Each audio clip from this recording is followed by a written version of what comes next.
Everything you see in my website, www.nicholas Tresilian, all one word.com, is the product of some 50 years of trying to answer the question, why did modern art happen? There were lots of books about what modern art meant, but somehow nobody has ever really asked the question, why did it happen? Of course, a lot of people, when they saw it, thought that it meant the death of art.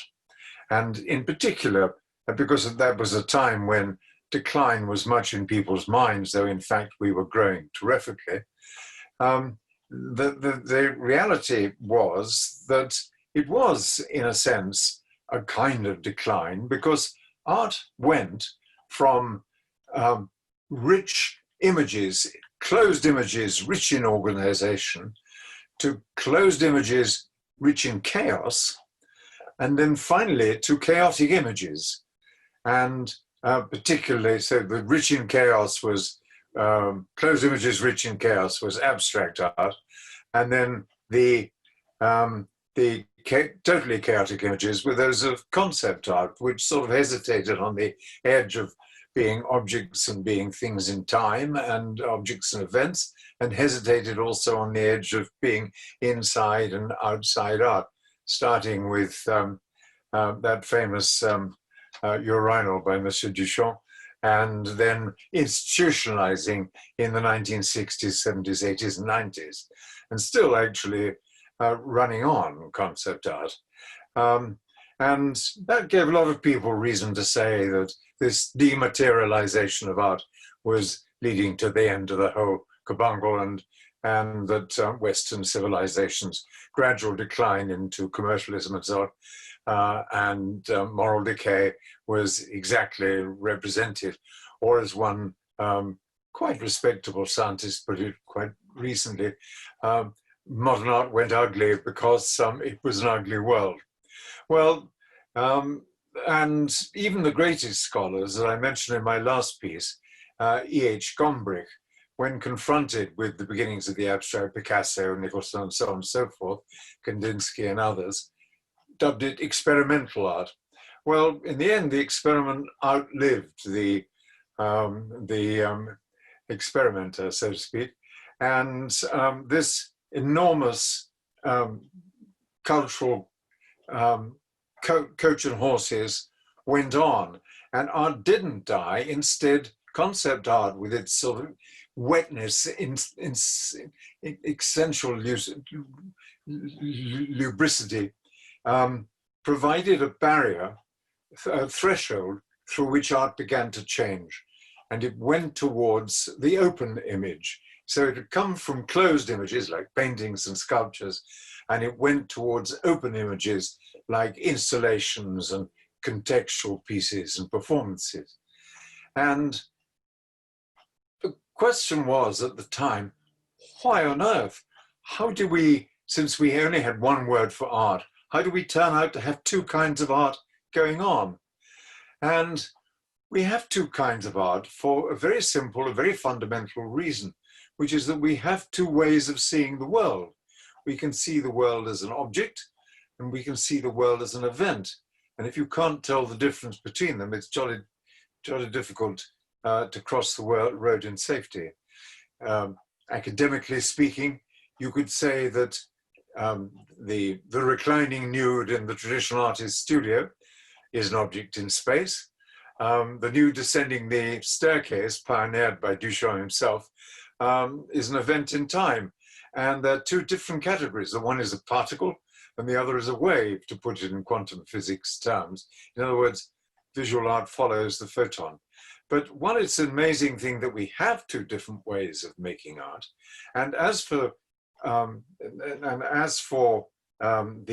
time-based art, far from being new, exclusive, and rare, and part of some curious change in the world, we've had great periods of time-based art.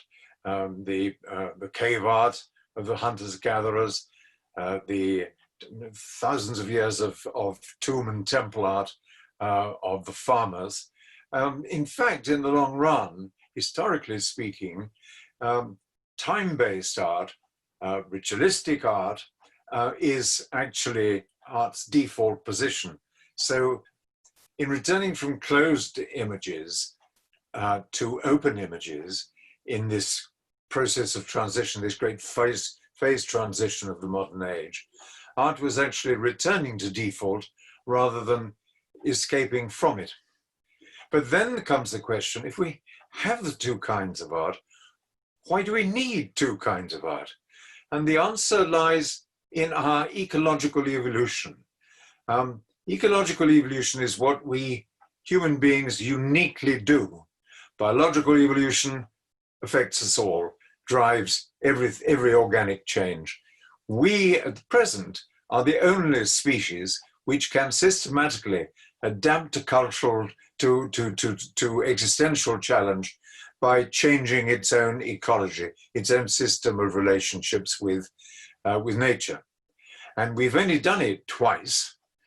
We did it the first time 10,000 years ago, more or less at the end of the last ice age, which severely disrupted the functionings of our traditional hunting-gathering culture. And our escape from that was farming. For reasons, I suspect, the second time round of over-competition, we've needed another escape from farming. And the escape from that was the Industrial Revolution, the development of a machine ecology, which is still going on around us. How does this influence the way that art changes? Well, it happens in a curious way.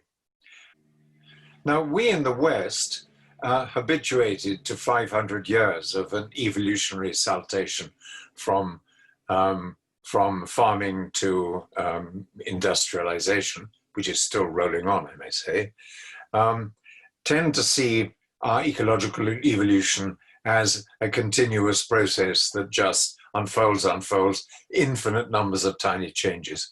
And of course, everything can be said in terms of, in an atomized world, everything is in terms of tiny changes. But in fact, the periods of ecological transition are quite different from the periods of ecological settlement which follow. And it's a matter of basic economics that when a sector of the population finds a new way of running the human ecology, it gives them an enormous advantage and it introduces them into an age of plenty. But in the course of the success of that ecology, as it globalizes and brings the whole of the rest of the world in, that capacity for one half of the species to dominate the other is diluted increasingly. Globalization brings everyone back into the same level, at a higher level, from plenty into a condition of what you might call super scarcity, scarcity at the next level up.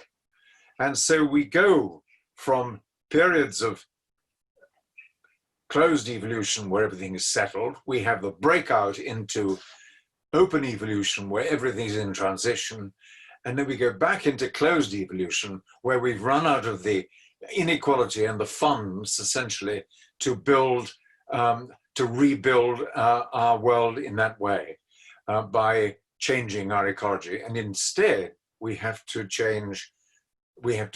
plan our own survival by changing ourselves. And that is where the ritualistic form of art comes back into the picture.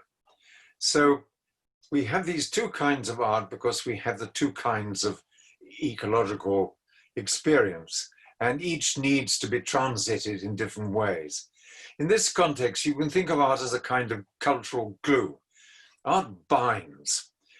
Communication is not just about sending messages, sending information about. Communication is also about binding people to the source of the message, binding people into systems of belief, binding people into beautiful images, binding people into habits of purchasing in shops, buying brands, and so forth. But this bind process has two manifestations. The glue can be strong and bind whole populations in, or it can be weak and bind just the individual in. And so we get this contrast between ritualistic art, which binds whole communities and binds them into their environment, and does it with open images, big consensual actions, and the aesthetically driven art, which closes down onto the object and which answers directly to the human being, which binds the individual into the object itself. And so if you're very rich and you're bound into a particular work of art, you can buy it and keep it, which you cannot do with Chartres Cathedral or the Pantheon. So there are these two kinds of art, and there are these two kinds of ecological phase. And on that basis, you can actually use the way art is evolving as a tracker for the way our ecological evolution is changing. Now, looking harder at ecological evolution, you can say that there are really two kinds of culture involved. Type A culture, which is the one that we're familiar with in our own life experience, is about change and the repudiation of the past. Type B culture, formed by as cultures go back into settlement and driven by super scarcity, type B culture is about the binding oneself back into some kind of stable relationship with nature. And from that point of view, you have to ask, how on earth can it be that open evolution takes us along with, selects for closed images, and closed evolution selects for open images? And I think the answer is a human universal. It's the natural relationship between figure and field in human perception. We see closed images in an openly flowing world, and we see open images in a closed world. And the event predominates in the flowing, the object predominates in the flowing world, forgive my flowing English, and the event predominates in the stable world. A man standing on a motorway, or a woman, of course, standing on a motorway bridge is more often likely to be a man in these circumstances, drenching his senses in the flow of traffic. It is the dynamic that is the figure, and the static, the motorway around him, that is the field. But in driving on the motorway, whether man or woman, there's a reversal. The dynamic, which is whizzing past you, the surface of the surface of the road, the surface of the Armco bands, and so forth on either side of the road, the landscape itself is the field, but the figure that concerns you is the relatively slow-moving, stable relationships between the traffic and yourself. And that is why when somebody does something jerky on the motorway, you say dangerous. It is right. They are actually upsetting the stability of the image, which we all need to drive dynamically through a dynamic surface. So there is a natural relationship of complementarity between the way we experience and represent the world and the way the world itself is evolving. It's actually the direct opposite of what people used to think, that if world is changing, art is changing. The old myth of the swinging London in the 60s. Well, certainly the artists swung and danced and so forth. But in fact, they were in, their art was unconsciously to them in transition from the closed to the open image. And they were having a wonderful time of it. It was a very exciting time in the arts for those who enjoyed it. But what does that mean now? Where we are now, where it seems we are now, is more or less decisively, we can see this change that has happened. It is now history. We can see that art is moving, grinding back into the context of a larger world, and beginning to engage again with events rather than with states of mind. And some of that engagement at the moment is heavily larded with the contemporary culture of identity, but I'm quite sure that's a passing phase. Necessity, communal necessity, is going to overcome all those taboos and create a quite different subject matter. And it is in that phase of change that I think we will see art developing, moving away from the individual and indeed from the singular individual viewpoint of the individual artist, moving towards a more, I hesitate to use the word collective because it's been so abused in the past, but more of a joining up, more of a melding of minds, and more of a macroscopy of perception and perspective. And while that may be an important adaptive feature of our culture in the future, and while it may challenge science itself and seek in the longer run to make use of science rather as early medieval and old Stone Age cultures used the cycles of the science of astrology to design their beliefs and also to control their relationships in the world. So science was the purpose of art in Stonehenge, for instance. At the same time, the art that can do those things is still a matter of total exploration. So it is actually a very interesting time to be an artist, but it's also a time when all the groundworks are changing. And curiously, the simple economic groundwork is changing most of all. Artists are currently the poor relations of our cultural elite or elites, and they are so because they are so individually attuned and so trained to individuality. Individuality is like reductionism, like modernism itself, is a part of a phase of perception which is intensified and I believe peaked.